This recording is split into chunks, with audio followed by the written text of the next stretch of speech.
Terima kasih banyak Pak Wayan ya, sudah bersedia untuk memberi masukan, berbincang-bincang tentang topik-topik penelitian tentang linguistik dan kalau bisa juga pengajaran bahasa yang sekarang lagi hangat, lagi populer ya untuk dipilih atau diteliti oleh dosen-dosen muda dan mahasiswa pasca sarjana di Bengkulu. Ya, menurut Pak Wayan apa yang sekarang yang lagi hangat ya, lagi banyak diteliti para linguis atau applied linguist? Silakan Pak Wayan. Oh, ini pertanyaannya sangat umum ya. Saya kira penelitian di bidang linguistik atau applied linguistik itu berlangsung akselerasinya di masing-masing bidang itu lumayan cepat belakangan. Saya pikir karena adanya kemajuan di bidang macam-macam ya, teknologi yang mensupport itu memungkinkan orang berkolaborasi dari satu disiplin ilmu dengan disiplin ilmu lain, yang memungkinkan munculnya ide-ide baru, cara-cara melakukan riset yang baru, dan lain sebagainya. Saya hanya bisa berkomentar di bidang yang lain atau sub bidang yang lain, begitu. Kalau di bidang linguistik khususnya, belakangan teori-teori itu kan linguistik bisa kita bagi macam-macam tergantung bagaimana kita melihatnya ya. Iya. Pada titik yang paling broad dan sebenarnya itu adalah linguistik deskriptif ya. Jadi siapapun itu, orang yang tertarik dengan teorika, orang yang tertarik dengan tipologika, dia akan entry point-nya selalu melihat atau mendeskripsikan sesuatu. Jadi basic point-nya itu deskriptif linguistik, dan pada level ini orang berbicara sekarang dalam dalam konteks modern language documentation. Jadi mendokumentasikan bahasa sebanyak-banyaknya, terutama bahasa-bahasa yang belum atau kurang dipelajari atau didokumentasikan. Sebab itu entry point dari apapun analisisnya di bidang apapun. Mesti ada koleksi data, primary, corpus, apapun itu korpusnya. Jadi dalam 20 tahun belakangan, documentary linguistic atau language documentation projects dengan support dana dari yang paling besar pemainnya, baik itu ILD juga lebih kecil seperti Endangered Language Foundation, Firebird Foundation di US, begitu mendukung proyek-proyek dokumentasi yang lebih kecil, begitu. Jadi entry point-nya di situ. Jadi kalau bahasa-bahasa ini Pak Wayan, bahasa-bahasa yang sudah populer seperti bahasa Indonesia, bahasa Inggris, itu kurang diminati para peneliti linguis. Sebenarnya bahasa Inggris yang gitu ya, bahasa Inggris yang sudah diteliti orang berabad-abad masih ada. Tergantung bagaimana orang melihatnya. Katakanlah salah satu historical linguistics. Jadi bagaimana sejarah bahasa Inggris itu sampai sekarang di sini ada profesor di ANU yang ahli linguistik historis, masih produksi buku, masih produksi menulis tentang linguistik dari konteks perspektif sejarah, dan tidak habis-habisnya menurut saya. Tergantung kemampuan kita melihatnya. Jadi satu kata aja bisa jadi kalau ada 1000 kata itu tidak habis-habis itu. Ya, Pak Wayan sudah lama sekali meneliti linguistik. Ya. Menurut Pak Wayan, bagaimana kita mencari atau menelusuri topik-topik baru supaya kita tidak salah pilih? Karena Kan tujuan kita meneliti itu supaya publishable. Kalau sekedar meneliti saja tidak sampai ke publikasi khususnya di jurnal internasional itu kan kurang berhasil lah gitu ya. Ya, bagaimana kita mencari Menyiasati judul? itu ya. Ya, menyiasati itu bagaimana, Itu Pak ada Ibrahim? lebih dari satu penyebab orang tidak sampai bisa publikasi tembus pada level yang diharapkan. Hmm. Yang paling mendasar adalah kemampuan mengolah apa yang kita teliti sampai pada level itu, begitu. Nah, Hmm. untuk sampai pada level itu orang mesti tahu apa yang standarnya kan begitu ya. Jadi Hmm. kalau Hmm. tidak tahu standarnya orang Hmm. bisa ada jadi kalau tidak tahu standar untuk itu, Hmm. orang tentu tidak bisa menyiapkan diri untuk sampai di situ. Orang bisa Hmm. Hmm. berputar-putar Hmm. Hmm. dan Hmm. menghabiskan banyak waktu dan tidak pernah Hmm. nyampe Saya nyampai karena ya. tidak tahu standarnya. Jadi Ya orang mungkin mesti tahu ya. dulu standarnya gitu. Sama dengan naik pangkat atau apa, itu mesti tahu standarnya. Kalau tidak tahu Ya. standarnya, orang bisa kerja sibuk Hmm. meneliti begitu, tapi nggak nyampe-nyampe begitu. Kalau Jadi jurnal itu standarnya kan mesti Kalau jurnal diketahui. itu kan dia menginginkan ya adanya pengetahuan baru ya dari sebuah penelitian sehingga ketika dibaca orang itu bisa menambah pengetahuan pembaca. Nah, bagaimana ini mahasiswa pasca sarjana atau peneliti baru yang bisa mencapai ke situ, Pak? Orang yang masih belajar gitu ya. Itu kita bisa siasati. Kalau sendiri mungkin tidak mampu menurut saya tuh. Karena untuk seperti tadi Hmm. itu, jadi standarnya begitu tinggi, sementara Ya, orang ya, baru dilatih ya, katakanlah betul. S3 di Indonesia atau S3 Ya, dimanapun di dunia, ya. PhD level itu, mereka baru pada tahap training katakanlah nyampe. Hmm. Jadi Hmm. ada berbagai kendala yang mesti dikuasai untuk itu. Jadi mereka di-train untuk mencapai standar itu, tapi harus Hmm. sudah tembus standar itu sehingga bisa Hmm. publikasi. Jadi semacam ada kontradiksi di satu sisi expectation itu sah-sah saja. Hmm. Kita mengharapkan seorang mahasiswa S3 kita bisa tembus di jurnal internasional, mungkin Hmm. mungkin diturunkan levelnya sedikit, mungkin Q2 atau Hmm. Q3 Hmm. atau Hmm. mungkin Hmm. Scopus yang di borderline, Hmm. itu Hmm. sah-sah aja di satu Hmm. sisi. Tapi di sisi lain kita harus ada orang, satu lembaga S2 atau S3 pendidikan itu sendiri orang-orangnya mesti tahu juga bagaimana cara kita membantu mahasiswa itu. Kalau dia sendiri disuruh begitu, hanya satu dua yang mampu begitu, itu pun mungkin prosesnya agak lama begitu. Sebab perlu Hmm. proses kan begitu. Hmm. Hmm. Jadi bagaimana caranya?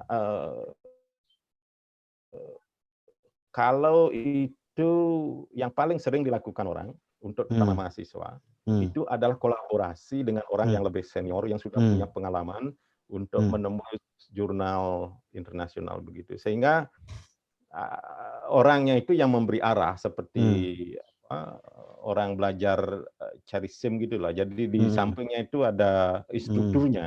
Hmm. Jadi kapan harus ngegas, kapan harus Ya, ya. begitu. Jadi ada orang yang mendampingi begitu. Kalau disuruh sendiri karena dia belum punya pengalaman dan belum punya Hmm. knowledge, skill dan experience kan begitu ya. Hmm. Hmm. Belum punya pengetahuan, pengalaman dan skill untuk Hmm. itu. Jadi harapannya itu mungkin susah. Kalau katakanlah kalau tidak mungkin itu susah. Jadi perlu kolaborasi. Sekarang masalahnya kolaborasinya dengan siapa Dengan dan siapa? bagaimana itu Hmm. dilakukan, itu pertanyaan yang harus Hmm. kita juga pikirkan. Sebagai lembaga, kalau katakanlah kalau dalam konteks Indonesia, program S2 atau Hmm. S3, Apa mungkin dengan pembimbing? biasanya begitu, di standar di dunia Hmm. itu Hmm. begitu. Sebab pembimbingnya itu yang lebih banyak tahu perkembangan Hmm. mahasiswanya, satu. Yang Hmm. kedua, mereka biasanya pembimbing dengan mahasiswa kan biasanya sudah Hmm. hubungannya sudah baik sehingga kolaborasinya diharapkan berjalan Hmm. baik. Sebab kalau bukan dengan pembimbing, Hmm. sebab ini kan namanya membimbing butuh waktu dan pembimbingnya mungkin sibuk. Kalau orang lain mungkin kalau Hmm. dia kan gimana dia mungkin tidak komitmennya menjadi lebih rendah kan. Sayanya Ya, maunya ya. disuruh Gimana membantu kan juga susah juga, tidak ada Mhm. responsibility, tugas atau Mhm. gimana ya, sebenarnya kalau secara pendidikan menjadi pembimbing atau promotor katakanlah promote, Mhm jadi mhm tugas mhm. promotornya Mhm memang mhm. mempromote orang Mhm. yang dibimbing kan Yang begitu. Jadi dibimbing, ada iya. tanggung jawab moral untuk Mhm. membuat orang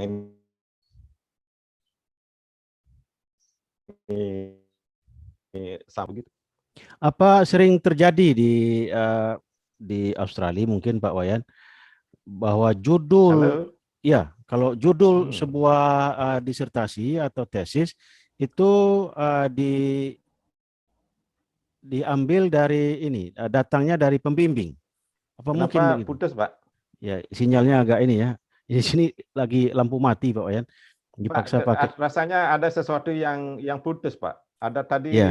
mungkin putus atau saya yang gininya Aha. tidak dengar Pak ngomong, Ya, kelihatan. apa mungkin judul atau topik sebuah penelitian mahasiswa itu datangnya dari pembimbing, bukan mereka cari sendiri, itu dari pembimbing. Mungkin nggak? Bisa nggak itu? Mmm, Sebenarnya bisa itu masalah etika juga atau Oh, masalah hubungan pembimbing dengan masalah etika, tergantung tergantung tergantung kolaborasinya. Sama saya juga kadang-kadang mungkin sering juga kalau saya punya tim jadi yang hmm, tahu ide seperti tadi itu, ide baik untuk diteliti itu hanya orang yang punya kemampuan tinggi bisa melihat topik mana yang baik untuk diteliti, kan begitu. hmm, hmm, Itu hmm, biasanya muncul dari orang yang punya kemampuan tinggi. Kalau hmm, mahasiswa tidak tahu, mungkin dikasih, "Yuk mungkin lihat ini, hmm, lihat itu." Jadi semacam itu pendadaran.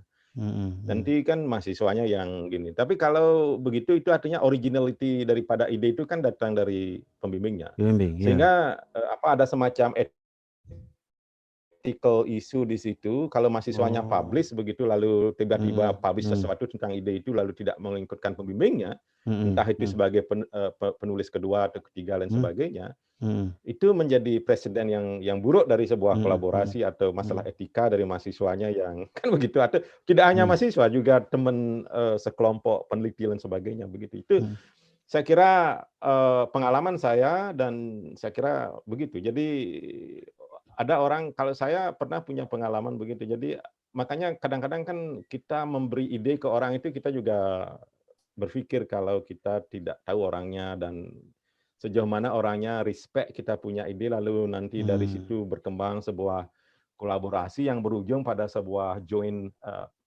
authorship atau joint paper begitu ya. hmm, Begitu. Jadi hmm, saya punya pengalaman begitu diskusi dalam sebuah kelompok tim peneliti lalu karena istilahnya mencuri ide ya. Kita hmm, hmm, tahu itu, dan tapi hal itu kan bisa terjadi cuma sekali aja. Jadi hmm, kita tahu hmm, orang ini tidak hmm, ya, ya. etikanya enggak begitu bagus begitu. Jadi setelah itu ya Hmm. kita tidak mau terlalu, apa namanya, itu Kerjasama semacam lagi. copyright lah. Iya, Jadi iya, semacam iya. copyright itu hal yang paling sensitif dalam dunia akademis. Hmm, hmm, Saya kira, itu delicate ya. Dan pertanyaan kembali ke pertanyaannya, apa ide dari manapun itu hmm, saya hmm, kira, sah-sah aja, dari mana aja bisa ide itu, tetapi mesti orang tahu etika dan bagaimana itu hmm, berkembang sampai ke ujung menjadi sebuah karya yang nanti hmm, dikutip hmm, orang hmm, atau hmm, dipublikasikan begitu. hmm. Kalau Pak Wayan sendiri mengupdate informasi tentang topik-topik penelitian tuh apa dengan membaca jurnal saja atau mengikuti seminar-seminar, apa ada di luar itu untuk mengupdate, untuk mengikuti perkembangan tentang riset interest kita?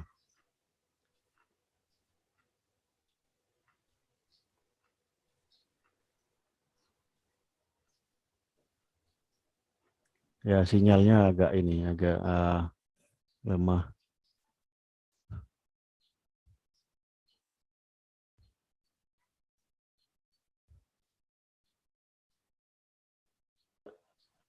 Pak, Ya. apa namanya, terputus-putus. Iya, Ini kemana putus-putus. ini? Ya, ya. Ah, Coba cara ulang Pak pertanyaannya. ya, cara Pak Wayan sendiri mengupdate informasi tentang topik-topik penelitian yang akan datang, yang akan diteliti itu bagaimana caranya? Apa dengan membaca artikel jurnal saja, dengan ikut seminar, atau apa ada yang lain? Cara-cara kita mengikuti perkembangan itu. Aktif meneliti, Pak. Aktif Itu saya meneliti. kira seperti incremental ya. Hmm, hmm, Istilahnya incremental. Semuanya sebenarnya itu incremental. hmm, Incremental dalam hal membaca, incremental dalam meneliti, incremental dalam apa namanya kolaborasi. hmm, hmm, Begitu. Saya pikir um, seperti bilang tadi, kemampuan untuk mendapatkan ide-ide baru itu bisa datang dari diri sendiri hmm, karena reaksi kita terhadap membaca, jadi perlu hmm, membaca memang, hmm, atau reaksi terhadap penelitian kita sendiri. Kalau kita meneliti, kita kan punya isu-isu, question, research question, dan sebagainya, punya data baru. Jadi reaksi kita terhadap data-data baru itu memunculkan ide-ide baru juga. hmm, Begitu. hmm, hmm, Kemudian juga kolaborasi dengan orang lain. Kolaborasi artinya kita bagian dari sebuah tim hmm, yang memungkinkan kita untuk ikut kontribusi, diskusi, termasuk menghadiri seminar. hmm, Jadi apa reaksi terhadap pertanyaan atau isu orang lain begitu. hmm, hmm, Jadi pengalaman saya, kolaborasi itu dari sebuah isu satu kita kolaborasi untuk membuat penelitian satu, nanti muncul 2-3 paper, katakanlah hmm, draft. hmm, Pada saat kita membuat draft yang satu, dalam diskusi reguler itu, muncul lagi ide baru, hmm, gitu, atau hmm, masalah hmm, baru, atau ide-ide baru. Jadi bisa yang dulunya maunya papernya satu, ini karena menjual, yang ini juga belah lagi. Jadi macam-macam, akhirnya bisa terus hmm, berkembang. Jadi dari yang satu menjadi dua, atau dua jadi empat, begitu. hmm, hmm, Jadi kreativitas itu tergantung dari intensitas hmm, kita hmm, melakukan yang tadi itu. hmm, hmm, Jadi kembali pertanyaannya adalah sejauh mana inkrementalitas itu, apa namanya sesuatu yang dilakukan akan naik begitu itu berkelanjutan. iya, iya, iya, Kan iya, berkelanjutan ini yang susah. Orang iya, kadang-kadang dalam segala hal itu ada yang terlalu banyak mengajar sehingga dia itu hmm, berkutat dengan hal-hal yang rutin ya, yang hmm, repetitif ya. hmm, Mengajar tahun depan sama dengan mengajar tahun lalu, jadi materinya sama, dia sibuk, waktunya habis, dia hmm, apa kebanyakan dosen di Indonesia begitu iya, ya. iya, iya, nah, Sangat sibuk dengan mengajar yang sebenarnya materi apapun sebenarnya itu tidak ada incremental ada penambahan trajectory ya, yang naik itu. nah, Jadi tapi dia sibuk sibuk, iya, begitu. iya, Tapi kan gimana sementara untuk menembus jurnal-jurnal atau apa ide-ide baru itu tidak repetitif begitu. hmm, hmm, hmm, Jadi proporsi waktu yang dihabiskan untuk melakukan sesuatu yang baru itu tidak banyak. hmm, hmm, Sehingga tidak mengherankan orang akhirnya karena itu tidak berkelanjutan untuk begitu, tidak bisa melihat apa yang hmm. harus saya teliti, apa yang harus saya tuliskan gitu. Ya, Gitu. buntu Jadi ya, gimana hilang. ini? Jadi susah Ya, sekali menulis itu menjadi susah karena hmm, idenya memang tidak ada, iya, data iya, tidak ada, jadi pikiran tidak terfokus ke situ, tiba-tiba harus publish. Ya kalau nulis akhirnya repetisi aja. seperti itu, betul, betul, betul. Repetisi dan kalau dikirim ke jurnal nanti reviewernya udah bilang nothing new, Nothing new, tidak ya. belum dikirim ke reviewer udah ditolak pasti itu.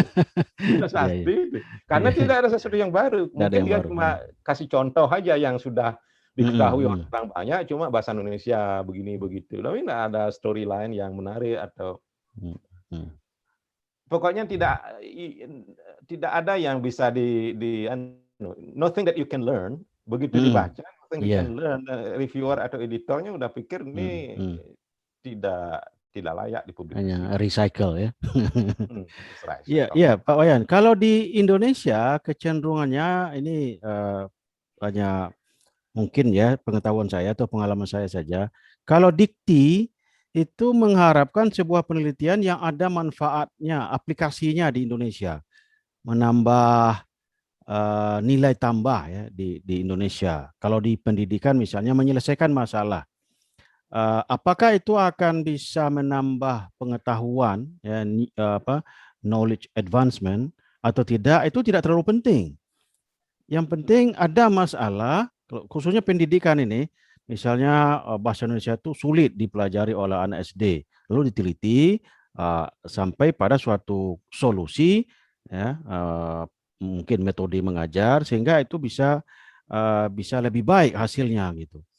Walaupun itu tidak akan menambah pengetahuan pembaca internasional. Itu sering yang judul-judul penelitian yang didanai gitu. Makanya metode R&D, Research and Development, itu populer sekali di Indonesia di bidang pendidikan. Padahal di lain pihak, ini dosen maupun mahasiswa diharapkan bisa berpublikasi di jurnal internasional. Menurut saya itu dua hal yang tidak sejalan gitu.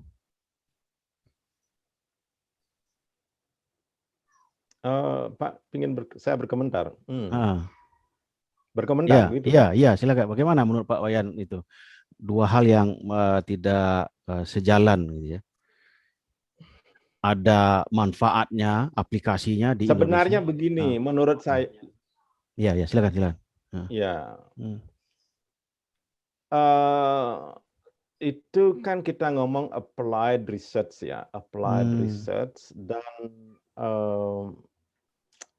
gimana ya? Menurut saya tuh begini.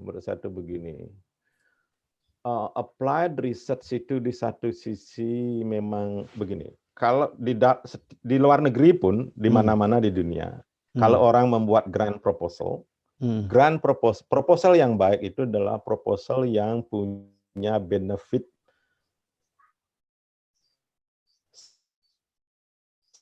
signifikan.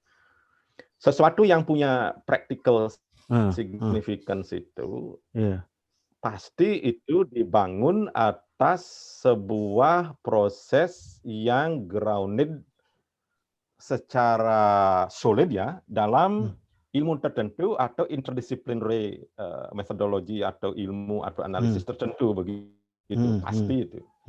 Tidak mungkin orang bisa apply sesuatu dengan baik tanpa pemikiran apapun dengan baik untuk bisa melakukan aplikasi begitu. Sama dengan di fisik apapun. Jadi sesuatu yang diaplikasikan dengan baik atau computer science apapun itu mesti grounded pada hal-hal yang bersifat pasti, ada teori-teorinya. Di linguistik juga begitu dan di mana-mana juga begitu. Saya tidak bisa membayangkan orang bilang bahwa risetnya bisa sebuah riset yang sangat bagus dalam applied risetnya tanpa sebuah landasan keilmuan atau interdisciplinary, walaupun tidak satu ilmu tetapi bisa jadi berbagai ilmu. Saya tidak bisa bayangkan orang bisa mengatakan begitu. Satu. Yang kedua, tentu sekarang untuk melakukan sebuah riset yang applied, yang solid seperti yang kita bilang itu kan besar sebenarnya. Sebab orangnya mesti tahu teorinya dulu, tahu metodologinya yang bagus untuk bisa applied begitu. Tidak ujug-ujug orang bisa applied. Saya tidak bisa bayangkan orang bisa apply sesuatu tanpa tahu secara solid yang begini. Kan begitu. Nah, masalahnya sekarang itu dari segi konsepsi sebuah penelitian yang begitu, dan seperti saya bilang di mana-mana konsepsi penelitian yang applied itu orang harus menjelaskan dasar keilmuan kenapa ini bisa diaplikasi. Katakanlah di bidang teaching, ada konsepsi applied linguistiknya kah, teachingnya. Kalau teaching bahasa ada linguistiknya, bagaimana dia bisa menjelaskan. Kalau dia dari sudut educational grounding teorinya bagaimana, kan begitu. Nah itu. Kemudian sekarang aplikasinya itu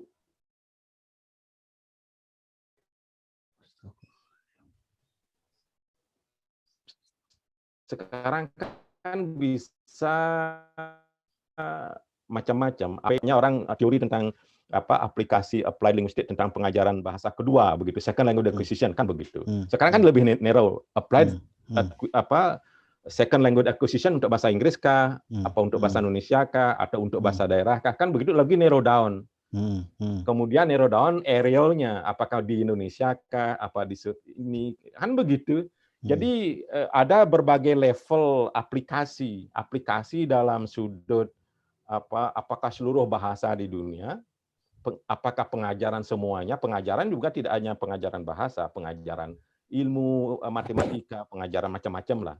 Sekarang mari kita ngomong tentang pengajaran bahasa Indonesia atau pengajaran bahasa Inggris di Indonesia, kan begitu. Itu ada semacam intersecting, overlapping space antara pengajaran second language acquisition di satu sisi, pengajaran bahasa Indonesia di sisi lain, pengajaran bahasa Indonesia untuk orang asing di Australia, atau pengajaran bahasa Inggris untuk orang Indonesia, kan itu, atau pengajaran bahasa Indonesia untuk orang Indonesia, kan begitu. Jadi banyak gininya. Semua itu mesti grounded pada teori-teori tentang teori bahasa di satu sisi, teori acquisition bahasa itu sendiri di sisi lain, dan teori pengajaran, dan juga teori macam-macam di mana bahasa itu di embedded untuk budaya kah, macam-macam, kan begitu. Nah, balik ke tadi itu, orang mesti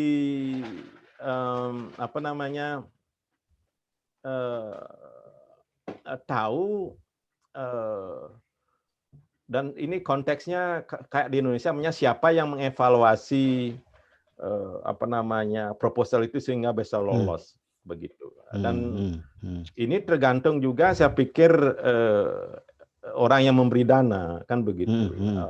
Lalu ketertarikan orang yang memberi dana, kemampuan orang asesornya, dan lain sebagainya, begitu. Tapi itu di satu sisi, katakanlah orang yang ini Pak tadi berbicara menanyakan tentang perspektif dari pemberi dana. Orang yang memberi dana cuma mendanai A, B, C yang terkait dengan implementasi, itu perspektif orang yang memberi dana. Saya tadi ini ngomong perspektif dari peneliti dan konteks ilmu keilmuan sendiri, sebagai asesor juga dari sudut meneliti, mengakses grant proposal itu satu. Dan yang ketiga adalah perspektif kemampuan orang. Katakanlah orangnya sudah mampu, yang membuat grant ini punya dia solid ilmu linguistiknya, solid di ilmu pendidikannya, karena dia orang yang mempunyai pengalaman di bidang pengajaran dan meneliti bidang pengajaran, begitu. Kemudian solid di bahasa Indonesia juga, dia orang-orang Indonesia, dia ahli linguistik Indonesia, dia hidup di Indonesia, dia tahu budaya Indonesia, highly trained di bidang itu, kan begitu. Nah, sekarang dikasih dana, katakanlah dananya cuma 50 juta. Katakanlah dikasih dana 50 juta begitu, atau 100 juta katakanlah lebih baik begitu. Jadi dia tahu betul, jadi skop yang sebenarnya begitu luas. Tetapi karena dia orangnya tahu, dia narrow down hal yang lebih manageable, apa yang bisa diteliti, dan untuk diproduksi, menulis sesuatu yang bisa tembus di jurnal.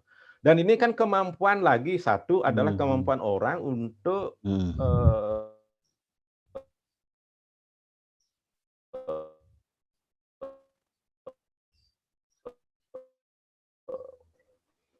istilahnya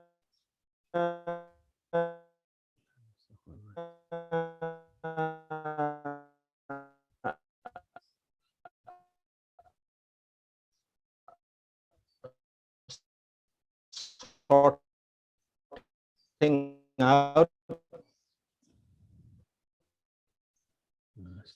signifikan dalam ini. Kemampuan orang mengeksekusi sesuatu itu sehingga dia bisa memproduksi sebuah karya yang baik, itu adalah kemampuan untuk hilang ini ya, hilang soalnya. Kenapa dia putus, Pak? Iya, betul. Tapi balik lagi ya. Silakan teruskan Pak Wayan. Sinyalnya agak. Jadi pertanyaannya begini Pak. Jadi walaupun saya ngomong panjang lebar Iya, iya, tadi iya. itu, Iya. tetapi kesimpulannya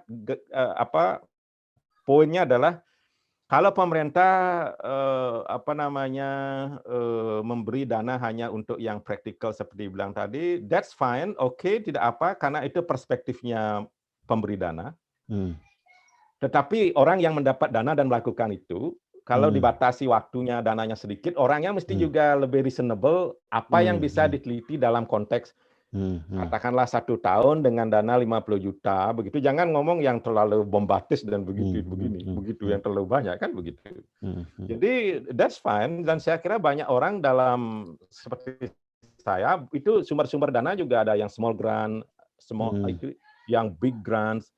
Yang small grant praktikal begitu, tidak masalah, itu that should be fine, walaupun sedikit, kecil, tapi bisa berarti gitu, dan itu tidak masalah dan bisa tembus juga menurut saya, bisa tembus. Telitilah sesuatu, biasanya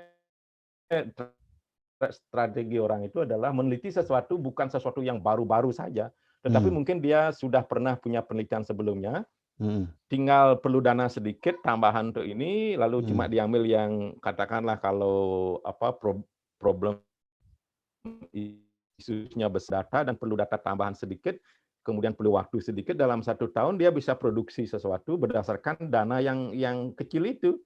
Bukan dana kecil itu yang menyebabkan dia bisa publikasi, tapi adalah kemampuan dia atau building previous data.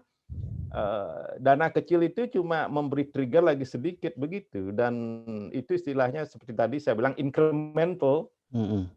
Kita tidak bisa harapkan orang yang tidak pernah meneliti lalu dikasih dana sedikit, lalu tiba-tiba bisa penelitian applied riset lalu bisa publikasi, kan tidak mungkin kan? Kan tidak mungkin itu. Gimana itu mungkin bisa terjadi begitu? Tidak bisa. Menurut saya tidak bisa. Tidak bisa. Jadi bagaimana itu tanggapan saya, komentar saya seperti tadi itu. Kita tidak perlu berkecil hati, dan setiap orang menyiasati dana yang kecil, fokus penyandang dana yang bervariasi, entah itu applied, entah itu theoretical. Jadi orangnya yang bisa memilah-milah, kita peneliti ini yang memilah-milah. Begitu.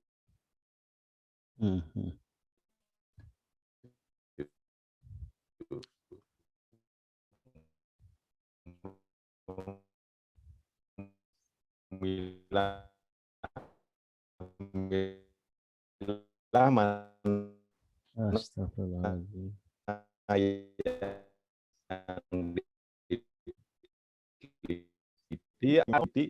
Itu mesti memikirkan aplikasinya, entah itu remote application kalau orang itu penelitiannya teoritis, atau memang immediate application untuk katakanlah memproduksi buku ajar, katakanlah seperti penelitian saya di Enggano.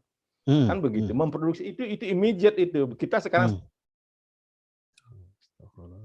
sedang bergerak melakukan itu, dan akan kita meneliti aspek-aspek teoritisnya, kan begitu. Walaupun nanti mungkin tidak begitu selesai dananya tidak langsung terbit, tapi kita sudah tahu begitu. Nanti akan dapat dana lagi produk. Seperti Pak Wayan meneliti di Enggano, kan tidak mungkin hanya mendeskripsikan saja aspek-aspek bahasa Enggano supaya menarik bagi pembaca internasional. Nah, Pak Wayan bagaimana caranya membuat dia menjadi menarik bagi pembaca internasional? Apakah dibandingkan dengan bahasa-bahasa lain yang sekelompok dengan itu, atau dengan teori-teori baru tentang linguistik tipologi? Menarik apa tidak, itu memang tantangan. Itu kembali seperti bilang tadi, bagaimana kita tahu aspek itu menarik apa tidak kalau kita tidak teliti, kan begitu. Kemudian menggarisbawahi hal-hal yang menarik dan baru itu tentu harus kita tahu datanya, kan begitu. Jadi seperti chicken and eggs gitu dari prosesnya, kan begitu. Nanti pada prinsipnya seperti saya bilang tadi itu, adalah semakin incremental ya, semakin lama sekarang ini kan dalam proses. Jadi kita akan istilahnya orang membuat rumah itu dia akan lakukan apapun dia lakukan dengan segala orang mungkin tidak tahu atau membuat rumah itu kan ada orang yang disuruh beli semen ke sana kemari. Kan begitu, prosesnya kan lumayan rumit jadi logistik itu. Jadi nanti tiba-tiba orang tahu rumahnya sudah bagus sekali. Padahal orang yang terlibat itu kan banyak sekali. Ada tukangnya, ada orang yang ini ada tukang buat nasinya atau beli nasi, karena sebagainya banyak macam-macam begitu. Nah, bagaimana membuat rumah itu menarik? Analoginya mungkin bagus itu ya. Bagaimana kita nanti supaya rumah yang kita jual itu nanti atau apapun yang kita produksi itu kelihatan menarik dan orang mau lihat dan melirik. Itu sama dengan penelitian begitu. Kita sudah berjuang keras jadi mengumpulkan kayunya gini dan sebagainya. Sekarang kita bangun apanya dulu, bangun anunya pagarnya, kelihatan pagarnya baik. Jadi kita bisa buat sesuatu yang menarik. Kemampuan di situ tergantung dari kemampuan orang memolesnya, kan begitu. Iya.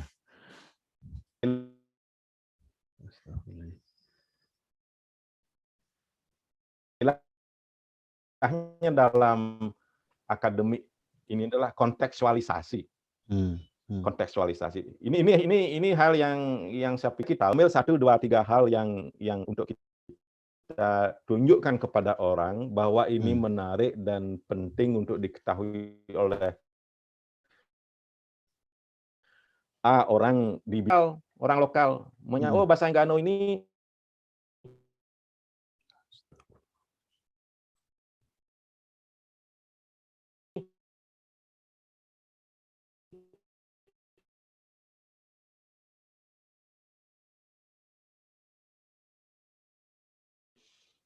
memang menarik dan penting untuk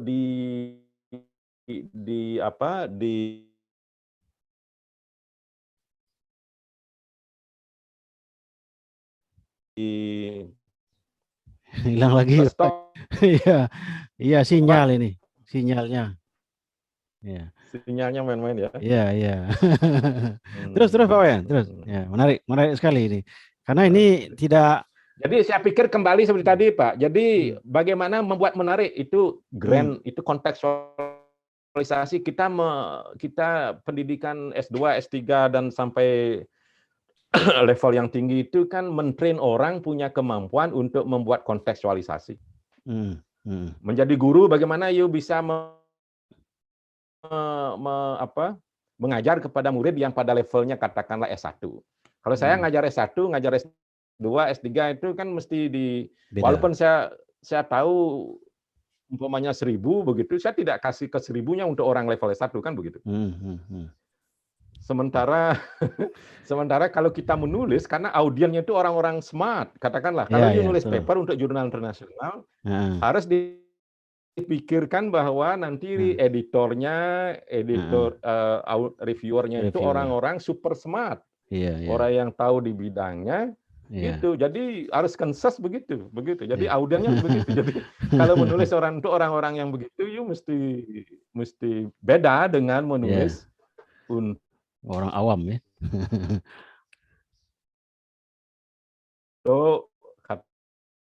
Katakanlah orang yang kuat membedakan orang yang mampu menulis. Jadi tentu 2 hal, teknik menulis di satu sisi, teknik itu konten di sisi lain. Mungkin aja orang diajarkan academic writing mungkin 1 tahun, 2 tahun. Itu cuma memecahkan masalah satu sisi aja. Academic writing. Tapi kontennya tidak bisa di-train dengan academic writing. Harus pengalaman ya Pak Wayan ya. Iya, akademik kontennya itu pengalaman, pendidikan kan begitu itu sudah seperti saya bilang tadi itu. Jadi konten skill orang kayak saya atau siapa kayak Pak atau siapapun begitu. Itu kan kulminasi incremental proses dari sebuah proses yang panjang. Jadi dia pernah kuliah sampai S3, kemudian mengajar, meneliti, begitu. Apa sesuatu yang kita anggap taken for granted ya, take it for granted, sesuatu yang kita anggap mudah. bagi saya anak muda, tapi bagi orang betapa susahnya itu, gitu kan. Tidak ada jam, tidak ada shortcut untuk bisa sampai di situ. Pertama pengalaman proses. Content wise, kontennya itu kan, apalagi orangnya tidak pernah secara continue mengupdate, melakukan investment waktu kah, investment kolaborasi seperti saya bilang tadi, mengasah sering pengalaman dan sebagainya. Jadi gimana? Jadi kompleksitasnya di situ. Betul. Iya. Nah, menurut Pak Wayan, masuk akalkah di Indonesia itu penelitian, misal dananya cuma 50 juta atau 100 juta, lalu outputnya itu ditagih jurnal internasional bereputasi yang waktunya 1 tahun misalnya, itu masuk akal? Apa terlalu berat? Kalau menurut saya itu mereka, menurut saya dari sudut orang yang minta sih sah-sah aja kalau you mampu. Sah-sah. Tapi kalau dari sudut kepraktisan itu 1 tahun itu tidak mungkin orang publish. Sebab proses publish saja 1 tahun tidak, apalagi zaman COVID ini. Saya sudah menolak banyak paper ini, kemarin baru nolak. Terlalu banyak orang juga begitu saya kira, menolak. Jadi proses orang dari, kalau katakanlah orang yang meneliti, katakanlah publication begitu.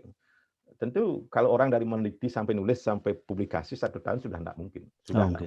Katakanlah orang dari submit bulan Januari, dia pingin terbit bulan Desember, kalau jurnalnya jurnal yang standar Scopus ini, tidak mungkin. Itu dalam kondisi normal, apalagi dalam kondisi COVID yang begini, orang semua dibebani. Reviewer di dunia, kayak orang-orang kayak saya itu, terutama wilayah Indonesia, datang, saya sudah beberapa kali nolak. Dan mereka barangkali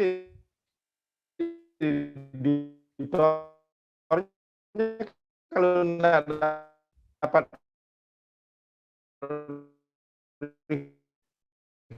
reviewer, mungkin dia terus mungkin 1 bulan. Saya pikir itu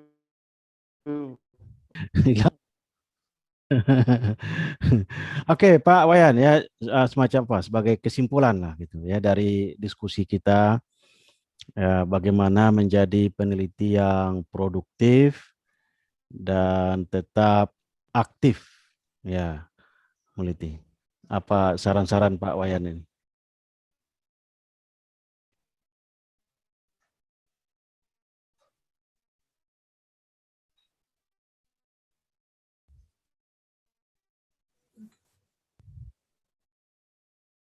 Hilang lagi Pak Wayan. Aduh.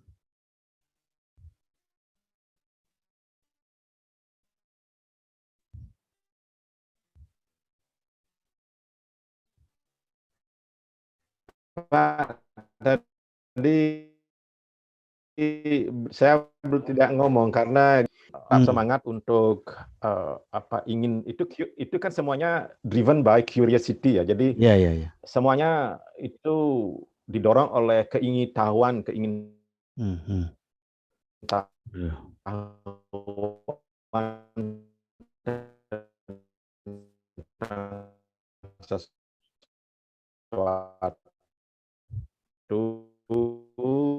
dan menikmati meneliti, kelompok peneliti atau profesor kah atau siapa-siapa yang dianggap punya pengalaman lebih, terutama ini untuk mahasiswa. Jadi selalu berkomunikasi, mengikuti perkembangan keilmuan lewat seminar-seminar apapun itu, begitu. Yang seterusnya jangan kapok untuk mengirim presentasi kah, sebab itu adalah tempat untuk mendapat feedback ya. Jadi ngirim abstrak ke berbagai konferensi, seminar baik tingkat nasional maupun internasional. Jangan kapok kalau ditolak. Apapun itu penolakannya itu, termasuk mengirim jurnal paper ke jurnal internasional. Kalaupun ditolak, you learn something from the process. Begitu. Selalu begitu. Seperti saya bilang tadi, semua proses incremental. Jadi perlu ditekankan di sini keberlangsungan itu, semangat keberlangsungan itu. Begitu. Dan semuanya itu berpulang ke orangnya. Jadi tidak mungkin skill itu, seperti saya bilang tadi itu. Jadi itu ada pengetahuan yang dibutuhkan, ada pengalaman. Jadi pengetahuan ini yang bisa didapat lewat pendidikan training tingkat tinggi seperti S3 dan juga dari kolaborasi itu. Dan juga pengalaman ya, pengalaman langsung. Kalau ingin tembus ke jurnal internasional menulis itu mesti punya pengalaman menulis itu, baik itu dengan orang atau diri sendiri. Untuk memulainya lebih baik belajar magang dengan orang yang lebih senior, sehingga tahu cara-caranya menghandle macam-macam hasil review kah, menulis kah, mencari ide kah. Itu proses untuk publikasi itu hanya ujung akhir dari sebuah proses panjang. Ya. Sebuah proses yang sangat panjang. Jadi tidak ada ujug-ujug bisa orang terbit, tidak ada. Jadi orang harus tetap semangat. Ditolak 4 kali, 5 kali tidak masalah. Terus begitu. Ya, terus. Tidak pernah berhenti ya. Terima kasih banyak Pak Wayan ya. Banyak sekali ya pengalaman, pengetahuan baru ya. Nanti saya share dengan mahasiswa, khususnya mahasiswa pasca sarjana dan para dosen-dosen muda, supaya mereka ya tahu arah ya meneliti. Kadang-kadang dosen ini hanya membuat proposal, membaca referensi ketika ini sekali setahun ya, karena permintaan proposal itu di Unip kan hanya sekali setahun ya, didanai oleh universitas maupun oleh fakultas. Nah, di luar itu sudah sibuk mengajar gitu. Ya, terima kasih banyak Pak Wayan ya. Iya, sama-sama ya. Salam Oke, untuk semua di Bengkulu ya. Oke, sama-sama. Oke, mari. Ya, selamat sore Pak Wayan. Ya.